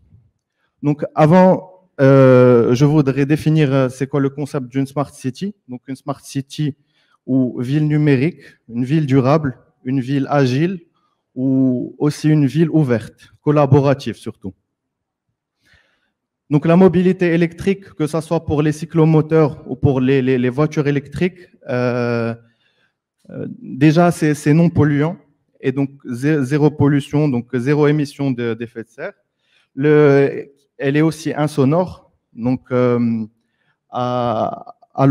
sens contraire des motos électriques ou des motos thermiques, pardon, de la mobilité thermique en général, les motos électriques ne produisent pas de son. Et donc pour une smart city, je trouve que c'est un aspect qui est très important. Aussi, nous avons la durabilité. Donc pour les motos électriques et Inch'Allah, la nouvelle technologie qu'on est en train de développer ici au Maroc avec les batteries en fer-phosphate, la durée de cycle de vie, elle peut dépasser les 3, 4, 5, voire 6 ans de cycle de vie. Et donc durable et à 100% recyclable. Aussi, avec l'arrivée de la nouvelle technologie, la 5G, les motos électriques et les voitures électriques en général sont très facilement modulables. Ils sont donc connectés. Donc, comme on peut voir aux États-Unis, en Europe et surtout en Asie, la majorité des voitures aujourd'hui ou des motos, elles peuvent être conduites elles-mêmes sans pour autant avoir un conducteur ou autre. Donc ça, c'est grâce à l'IoT et la 5G surtout. Inch'Allah, bientôt au Maroc, il y aura l'arrivée de la 5G. Donc, concernant la 5G et les IoT pour les motos électriques, Electrica mène un projet de grande envergure concernant les motos électriques connectées au téléphone. Donc, on peut verrouiller, déverrouiller une moto à distance, avoir toutes les informations et la data concernant le parcours, le chemin passé. On peut avoir des informations si jamais elle a été volée, si jamais elle est tombée, si jamais... donc, une grande... aussi, il y a le tracking. Donc, le tracking en temps et en heure, grâce à la 5G, on peut les traquer à 0,5 millième de seconde. Aussi, c'est pourquoi la mobilité électrique participe-t-elle au développement de la Smart City? C'est aussi parce que c'est très pratique. Donc, les batteries aujourd'hui, ce sont des batteries qui sont amovibles. On peut les emmener avec nous à la maison, les recharger à la maison, les recharger n'importe où, les charger au bureau. Elles ne prennent pas beaucoup de volume. Elles ne sont pas polluantes, elles n'émettent pas de son et elles sont inodores. Donc, en conclusion, l'électrification de la mobilité marocaine arrive à grands pas. Il nous faudra donc tous être prêts à sa bonne utilisation. Donc, le changement commence par soi-même. Merci. Bravo, bravo, c'est Soufiane. Vous étiez efficace et vous avez parlé, vous étiez dans l'entrepreneuriat. Ouais, bravo, je vous félicite encore une fois. C'était concis, bien expliqué. Et surtout, vous nous avez donné l'occasion de discuter de Made in Morocco. Ça, c'est très important. Au niveau d'une boîte, où le taux d'intégration frôle les 40%, c'est déjà une grande création de la valeur. Bravo. Donc, je note que vous avez traité un aspect qui est très important, c'est celui de la mobilité électrique et qui fait partie, bien sûr, des objectifs de la Smart City. Et d'ailleurs, et c'est l'avenir. Vous êtes dans une démarche prospective. Donc, merci pour l'exposé. Passons trop tarder. Je vais céder la parole à l'assistance. S'il y a des questions, bien des remarques. Et après, je vais donner la parole aux intervenants pour réagir par rapport aux questions. Voilà. Donc, on va noter s'il y a des questions.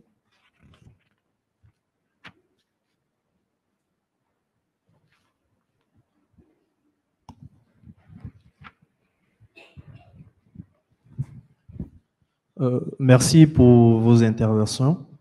Kassoum Timité, je suis doctorant en économie. Et ce que je peux retenir de toutes les interventions depuis le matin, c'est que, en somme, la Smart City, c'est pour la population, en gros. Mais dans mes recherches, moi, la problématique que j'ai, c'est que on sait que l'électronique, ça coûte. Et on sait que l'écologie aussi, ça a un coût. Donc, est-ce qu'aujourd'hui, on doit craindre, en pensant à la Smart City, le coût de la Smart City pour la population? Ou bien, soit on se dirige vers un creusement de l'écart au niveau des inégalités, ou bien vous pensez que le tarif des produits que vous proposez serait suffisamment accessible à toute la population? Voilà. Merci. Donc, on va prendre les questions et après, on va répondre. Voilà, qu'est-ce que vous proposez? Ou bien on répond au fur et à mesure.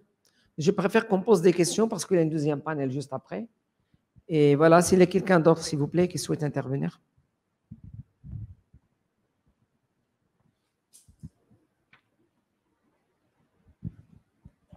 Bonjour, je suis le professeur Skrali. Donc, je suis le directeur de thèse de cet étudiant, Timité. Effectivement, la question se pose de les éco-projets. Est-ce qu'il y a, est-ce que ça ne va pas créer, en créant des villes vertes et donc des smart cities, ça ne va pas, est-ce que ce sont des projets inclusifs? Est-ce que ça ne va pas aggraver, comme a dit mon étudiant, est-ce que ça ne va pas aggraver les problèmes sociaux? Parce que c'est quand même des projets qui nécessitent de nouvelles technologies, de nouveaux matériaux, souvent des labellisations qui sont très coûteuses. Et jusqu'à présent, c'était des projets qui étaient faits en dehors de la ville, d'accord, et on essayait de les raccrocher plus ou moins à la ville préexistante. Ça, c'est ma première question. Puis j'ai une autre question pour Monsieur Mouzani au sujet du dessalement de l'eau. On sait qu'effectivement, les stations de dessalement sont des projets ambitieux, mais malheureusement, ils ont également des conséquences délétères sur l'environnement. Et donc, je me demandais jusqu'où on pouvait aller dans ce dessalement d'eau.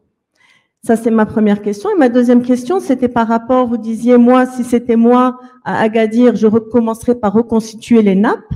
Mais si on reconstitue les nappes, eh bien, on va continuer à pomper pour l'agriculture, on va continuer à exporter. Et donc, à mon avis, il vaut mieux les laisser comme ça pour éviter que, justement, le problème perdure. Voilà mes deux questions. Merci, merci madame.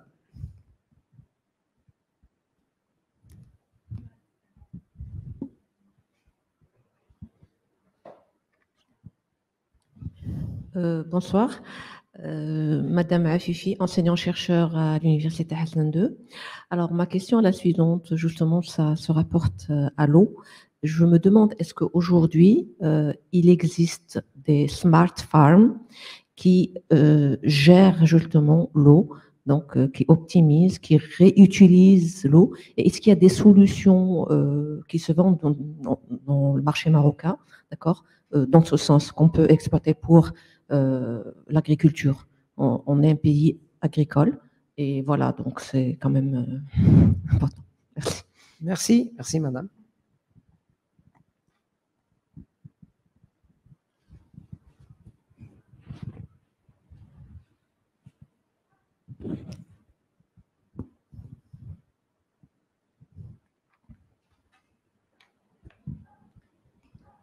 Bonjour tout le monde. Madame Saïb, première année doctorat urbanisme.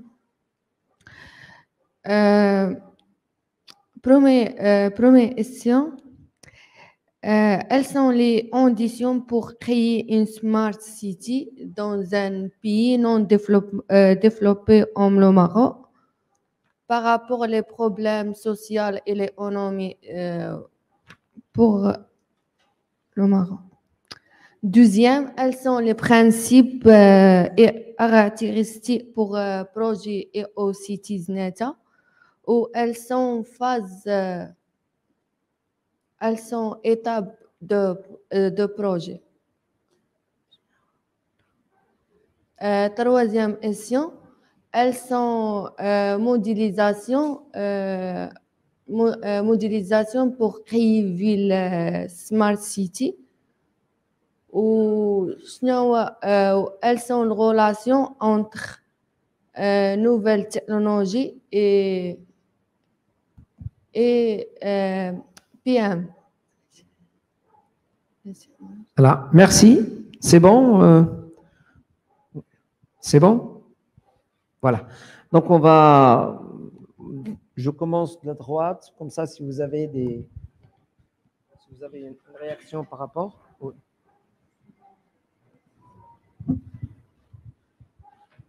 Moi, tout ce que je peux dire, c'est que pour pouvoir, c'est-à-dire préserver de l'eau et tout ça, donc la personne doit être consciente.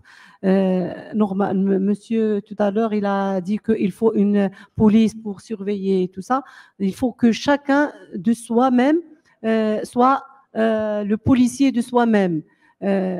Parfois, je vais donner un exemple. J'étais dans la voiture et il y a la personne qui était avec moi qui peut témoigner de ça. Et j'ai trouvé une personne, peut-être que c'était un gardien, avec le tuyau, il lavait le sol dehors, c'est-à-dire la route. Et j'ai arrêté, je lui ai demandé, Haram, pourquoi tu fais ça? Donc, je lui ai dit, il y a des gens qui meurent de soif. Et il m'a répondu, c'est pas moi qui les auront la cause de leur soif. Donc, j'ai monté la vitre et je suis partie parce que je ne pouvais rien lui dire. C'est pour cela, moi je parle de moi à partir de mon oncle en tant que coach. Donc, il faut être conscient et de ma part, je travaille sur ce développement pour que la personne soit consciente pour préserver la nature et l'environnement en général. Merci. Merci. Rebonjour. J'aimerais d'abord vous féliciter par la question. Je la qualifie comme une très très belle question. On parle de l'avenir et le coût, donc le P du prix et le coût pour vivre. Je vais parler sur le cas du smart permaculture, donc notre champ de bataille. Et pour maîtriser le coût et pour bien faire la transformation digitale et devenir ou bien résider dans une ville intelligente et devenir un smart citoyen, il faut déjà penser à changer le mindset ou bien le modèle business. Si on parle ou bien la réflexion avec la data actuelle, certes, on va sortir avec la conclusion que ça va être difficile, surtout le paie du prix. Mais imaginons qu'on va opter, qu'on va consolider notre permaculture ou bien le produit avec le blockchain. Là où on vient aux citoyens, on met ou bien on signe un contrat de partenariat.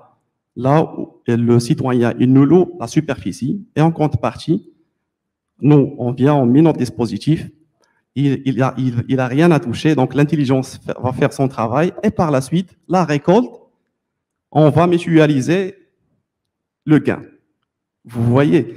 Donc, il faut vraiment changer le mindset afin de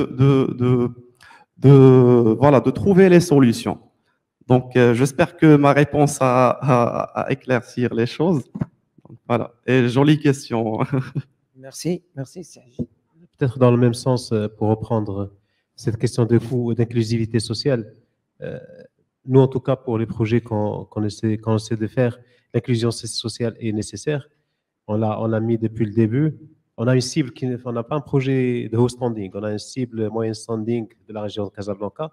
Bien sûr, il y a du super standing et du standing moins, mais c'est une ville normale. Et dans ce souci-là, c'est pour ça que je l'ai dit au départ, qu'on n'est pas dans une optique européenne de la Smart City, ni dans une optique des pays de Golfe, où on peut se permettre d'acheter de la technologie comme on veut, c'est-à-dire qu'on définit ce qu'on veut, on achète la meilleure technologie, on ne regarde pas sur le prix et on fait parce qu'on est dans un pays qui regarde sur les priorités, notamment sur l'eau, par exemple, sur la santé et sur l'éducation, où les allocations budgétaires vont dans ce sens-là. Donc, il faut créer un nouveau modèle. C'est pour ça que je peux reprendre un peu l'exemple de mon cher collègue, c'est que la Smart City, c'est devenu par rapport au service ou à la valeur ajoutée qu'on peut donner aux citoyens. Donc, quel est le rôle peut-être de la ville ou des pouvoirs publics dans la Smart City? C'est de donner un socle qui permette de créer de la data pour qu'il y ait des startups qui viennent proposer des services aux citoyens. On voit la chose comme ça. Il faut que la ville se limite à créer de la data. Elle ne doit pas créer les services, elle crée de la data et les services sont proposés par les startups, par des gens qui viennent proposer des services aux citoyens et c'est aux citoyens de voir est-ce que le prix qu'ils payent est bon pour le service ou pas.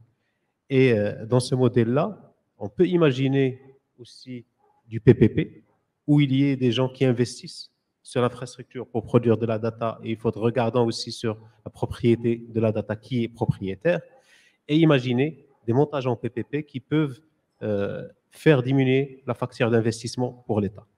Mais on imagine bien qu'il faut que l'effort soit sur la production de la data, sur l'accompagnement des startups et sur la création de cet écosystème d'innovation pour la ville ou pour l'agriculture ou pour le secteur de l'eau, dans tous les systèmes. Donc, le Maroc aussi, cette question du support des startups qui est à un niveau peut-être satisfaisant pour certains, mais qui est à un niveau très insuffisant, même par rapport à d'autres pays en Afrique. Et c'est cet écosystème d'innovation qui permettra l'inclusivité sociale et qui permettra de baisser la facture pour l'État. Oui. Je reviens également sur la question que vous aviez posée initialement, le coût de ces éco-projets. Mais j'ai envie de dire que la réponse est un peu dans votre question, parce que vous avez dit, enfin, pardon, dans le premier commentaire que vous avez fait, vous avez retenu la journée qu'en fait, Smart City, c'est pour la population. Et j'adhère complètement à ça, parce que ça casse le mythe d'une Smart City qui est uniquement une vision futuriste technologique. Or, les métriques qui aujourd'hui conduisent à l'usage de ces technologies sont des métriques sociétales. Et quand on dit Smart City, peut-être on perd de vue le fait qu'au final, ce qu'on veut améliorer, c'est la qualité de vie du citoyen. C'est pour ça que moi, tout à l'heure, ce matin, j'ai essayé de redéfinir la Smart City comme étant, plutôt qu'une ville intelligente, c'est une manière intelligente de redessiner, de remodeler, de refaçonner la ville d'aujourd'hui pour qu'on la remette au service du citoyen. Donc, les métriques qu'on cherche à améliorer avec la mise en œuvre de cette technologie, c'est aussi simple que réduire la pollution de l'air, réduire la pollution sonore, réduire les îlots de chaleur, réduire les risques naturels. Et tous ces risques-là, ils ont un coût avéré aujourd'hui. Les dépenses de santé liées à la pollution de l'air, c'est énorme. Donc, l'investissement qu'une collectivité territoriale ferait pour effectivement améliorer le cadre de vie de ses citoyens, le retour sur investissement avec une métrique bassement financière, il sera là très vite. Parce que c'est incomparable, les dépenses de santé, les dépenses d'assurance par rapport aux risques naturels, par rapport à ce qu'on peut mettre en œuvre avec des manières, enfin des procédures incrémentales facilitées par le digital pour y répondre. Donc j'ai plutôt une vision optimiste par rapport à ça, mais il reste important de pouvoir toujours dresser le bilan de ce que l'on fait. Donc un éco-projet, il faut être capable de faire le bilan carbone, le bilan financier, le bilan social de tout ce que l'on fait. Mais j'ai envie de dire que le numérique le permet aussi. On peut estimer le cycle de vie d'une ville, hein, avec toutes ces métriques-là, et se départir d'une vision qui serait uniquement guidée par la technologie. Et en ce sens, ça me permet de répondre à votre deuxième question sur est-ce qu'une Smart City, ça peut avoir du sens dans les pays émergents? Mais oui, et peut-être surtout dans un pays émergent, parce qu'on va mettre d'abord en haut de la pile ces critères sociétaux, et on va éviter de tomber dans le piège de faire de la technologie pour de la technologie. Certes, des capteurs vont aider, mais ces capteurs, c'est encore une fois uniquement un chemin, un instrument au service d'une méthodologie intelligente de repenser la ville en remettant le citoyen devant et en ayant comme simple boussole des critères sociétaux qui sont ceux du citoyen. Merci pour vos super questions qui montrent l'intérêt que vous donnez à ce sujet, à cette grande thématique. Donc, ma réponse serait par rapport au coût, par rapport à la différence qui va impacter bien évidemment la vie sociétale. Donc, je vais poser la question autrement. Est-ce que, avec la méthode classique dont nous sommes en exploitation, il n'y a pas de perte d'argent, il n'y a pas de coût excessif? Si les coûts sont exorbitants, si on suit la courbe de McLemy, donc on est dans la, soi-disant, si on se projette dans, c'est pas la manière intelligente et pas la ville intelligente, c'est la manière d'exploiter et de revoir nos processus qui sera intelligent. Il faut l'adapter. D'ailleurs, c'est pour ça, personnellement, j'insiste beaucoup aux compétences marocaines parce qu'on va adapter. J'insiste sur l'exploitation des compétences marocaines dans un projet pilote. Pourquoi? Pour pouvoir, et parce que c'est pas région, c'est pas pareil. Oui, par nation, ça serait la grande ligne, les grands axes, mais par région, ça diffère. Vous n'allez pas me dire que la construction nord, c'est celle au sud. C'est pas la même stratégie, c'est pas la même pratique. Cette différence, elle ne mène ou bien sous coût exorbitant vu à la perte d'informations.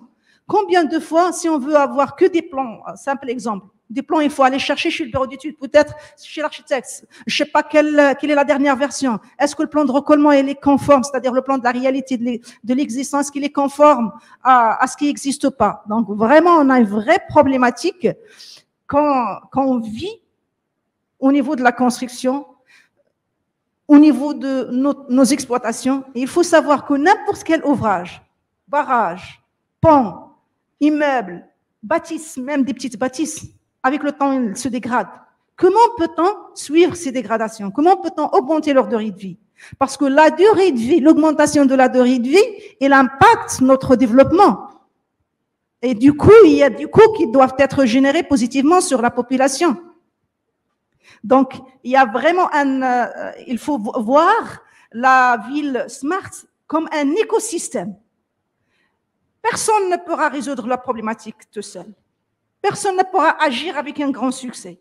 Il faut que tout le monde fédère, que ce soit citoyen, par le fait qu'il soit sensibilisé. D'ailleurs, le petit projet que nous avons mené avec l'ANRUR, nous avons déjà démarré avec une approche participative en envoyant déjà en ligne un questionnaire pour pouvoir, ceux qui disposent du plan peuvent nous les envoyer, ceux qui ont des idées à intégrer dans le projet, à nous envoyer, et on a réussi vraiment dans un atelier à rassembler plusieurs idées. Comment revoir l'espace vert, comment revoir le mobilier urbain, comment revoir la stratégie mobilité, comment voir, et on a pu tirer plusieurs sujets rien qu'en faisant participer la population. Mais derrière, il faut avoir vraiment de la gouvernance, la vraie gouvernance et la transparence. D'ailleurs, cette ville smart, si on exploite notre intelligence, on aura dans la gouvernance et la transparence, du coup, on aura beaucoup à gagner de l'économie et on pourra développer notre pays. Parce que, figurez-vous que jusqu'à date d'aujourd'hui, le montage financier, il est toujours n'importe quel projet. Vous savez tous que toujours, Madame, soit il y a des avenants. Madame, Oui, c'est pardon. le deuxième panel qui doit commencer. Oui, pardon. Donc, désolé, je dois. Donc, si vous terminez. Ben, merci. Ce que j'ai à dire, c'est qu'il faut changer le mindset parce qu'effectivement, il y a dans la construction et dans l'exploitation actuelle, il y a vraiment beaucoup de pertes d'argent et de temps. Merci. Moi, je vais aller vite. Je réponds à la question qui était, je pense que quelqu'un a posé la question par rapport à un modèle agriculture. Est-ce qu'il y a déjà une ferme modèle, etc. Bon, dans la région de Sousse, oui. En fait, pour deux raisons. Pourquoi ils ont été, par obligation, ils se sont retrouvés dans une gestion de l'eau très intelligente. Je généralise pas, mais il y a pas mal de fermes, malgré eux. Parce qu'avant la station de dessalement, ils ont vécu 3 saisons dans lesquelles le ministère de l'Intérieur a coupé l'eau pour donner la priorité à la ville. Donc, ils n'avaient pas le choix. S'ils devaient produire, parce qu'ils avaient déjà lancé leur production, ils étaient dans les 3/4 de la saison engagés, pas loin de la récolte, ils perdaient leur récolte et l'État ne pouvait rien faire. Ils étaient obligés de couper l'eau parce que sinon les habitants n'allaient pas avoir d'eau. Donc, ils ont vécu 3 saisons comme ça, 3 ou 4, je pense même plus que ça. Et après, maintenant, ils ont un deuxième problème. C'est que l'eau dessalée, elle coûte cher. C'est pas la même chose que l'eau brute qui vient des barrages. Donc, si vous voulez, c'est la contrainte économique qui a fait que les gens sont en train de creuser pour trouver un moyen, le goutte à goutte, changement de culture. Bon, maintenant, après, bon, il faut que le législateur, même si quand on a les moyens, bon, c'est vrai que c'est libre. On peut cultiver de la tomate ou cultiver de la pastèque, c'est livré au marché, quoi. Mais maintenant, si c'est rentable, s'ils arrivent à répercuter le prix de l'eau salée sur la culture, ils arrivent quand même à exporter, il n'y a rien à dire. Alors, pour la question qui est liée au dessalement, parce que vous avez parlé des rejets et l'impact pour l'environnement, bien sûr, toutes les industries ont des rejets dans l'environnement et on sait comment le traiter et il faut les traiter, il faut que dans la réglementation, il y ait un traitement, aucun rejet, que ce soit des matières solides ou du rejet vers la mer, il faut que ça respecte des normes. Aujourd'hui, quand je vous redonne encore le cas d'Israël, vous pensez qu'Israël, aujourd'hui, à 70% d'utilisation d'eau dessalée, ils sont en train de détruire leur environnement. Ils sont les pionniers dans la protection de l'environnement parce qu'ils ont un pays petit. Donc, c'est la même chose pour nous. Donc, il faut le faire et on n'a pas le choix. C'est pas, tiens, j'ai une autre alternative. Où est-ce qu'elle est l'autre alternative? On est à 500. Si on passe à 400 mètres cubes par habitant, ça y est, on meurt de soif. Où est-ce que vous voulez avoir l'eau si vous ne dessalez pas? Donc, les eaux usées, c'est bien, c'est pour arroser les espaces verts, etc. C'est pas réellement pour l'eau potable, c'est vraiment pour les cultures. Donc, ça ne règle pas le problème pour les habitants. Au jour d'aujourd'hui, tous les projets des eaux usées, c'est vraiment pour les arrosages des espaces verts, remplissage des piscines et autres. Et encore, s'il faut pousser le traitement. Alors, vous avez parlé des nappes phréatiques. Je considère les barrages et les nappes phréatiques comme des réservoirs naturels. Et je vais vous dire pourquoi vous devez les remplir. C'est pas simplement pour les reconstituer. Quand vous mettez une station de dessalement qui est en train de produire une capacité, qui a sa capacité maximale pour faire face à un besoin de pointe. Après, il y a la pluie. Le besoin de pointe n'est pas là. On va arrêter la station pour commencer à produire la moitié. C'est des pertes. La station, elle est à son régime maximum. Elle continue à produire au maximum. Et bon, l'excédent d'eau, je le mets où? Je vais construire des réservoirs en béton? Ben non, je vais utiliser les barrages, je vais utiliser les nappes. Donc, c'est juste des réservoirs naturels. On les reconstitue comme réservoirs. Voilà, merci. Alors, merci pour vos questions. Alors, pour revenir au point sur les coûts de la mise en œuvre d'une Smart City et est-ce que ça va coûter plus cher au client final? Ben, je dirais que non. Donc, Aujourd'hui, l'assemblage et la fabrication de motos électriques et aussi la vente de motos électriques se fait à un coût moindre que les motos thermiques. Donc aujourd'hui, une simple moto électrique qui pourra vous faire déplacer 30 à 50 km d'autonomie, vous pouvez l'acheter à 5500 dirhams. Donc aujourd'hui, 5500 dirhams, si vous la divisez par 12, ça vous fait rien du tout. Donc aujourd'hui, j'ai envie de dire que la nouvelle technologie n'est pas un acteur qui va être opposé au coût et au coût final des clients. Aussi, en parallèle, nous sommes en train de développer une solution intelligente à la location de motos électriques, donc à travers un smartphone, comme en Asie, comme en Europe et comme aux États-Unis. Et nous avons valorisé la location ou le coût du déplacement du client final à 0,5 centimes le kilomètre. Pardon, je m'excuse, 0,5 centimes la minute. Donc, en une minute, vous pouvez faire plus de 3 kilomètres, ce qui est très, très économique comparé au taxi et comparé aussi aux autres transports en commun. Donc, le taxi, c'est, je crois que c'est 7 dirhams, 8 dirhams, c'est ça? 50 centimes. Donc, 0,5 dirhams, pardon. Ouais. Donc, 0,5 dirhams le kilomètre. Donc, au final, pour répondre encore une fois à votre question, non. L'usage de la nouvelle technologie et la mise en place d'une Smart City ne pourra pas contribuer à l'inflation des prix finaux. Merci. Voilà. Merci. Apparemment, vous voulez ajouter un mot? Oui.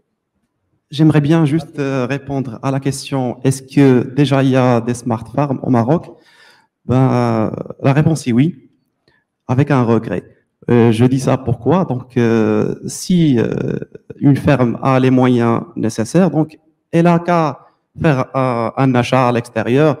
Les solutions, ils sont déjà mises en place, ils sont déjà à la portée du grand public. Contrairement, ce qui m'inquiète, c'est les petits agriculteurs. Moi, j'aurais aimé voir la technologie mise à la disposition du petit agriculteur via des subventions de l'État. Donc, c'est une volonté politique, voilà, pour maîtriser le coût, pour rationaliser l'utilisation de l'eau et pas mal de choses. Donc, répondant à votre question, il y a des fermes qui utilisent l'industrie 4.0 pôle agricole, mais la problématique, c'est qu'il faut qu'on encourage le petit agricole à ce qu'il peut utiliser cette technologie. Donc, c'est tout. Là, merci. Donc, au terme de ce panel, je tiens encore une fois à remercier l'ensemble des intervenants. Oui, madame. J'ai une question pour monsieur, concernant la. J'ai une question concernant la moto électrique. Dans votre exposé, vous avez dit qu'elle ne fait pas de bruit. Est-ce qu'elle est complètement silencieuse ou bien elle fait moins bruit que l'autre moto, par exemple? Parce que même le bruit, ça fait polluer l'oreille et ça touche la santé. Alors, le seul bruit que vous entendez dans une moto électrique, ça va être les dodanes ou les trous. D'accord. Donc, non. On espère dans une Smart City, il n'y aura pas de dodane.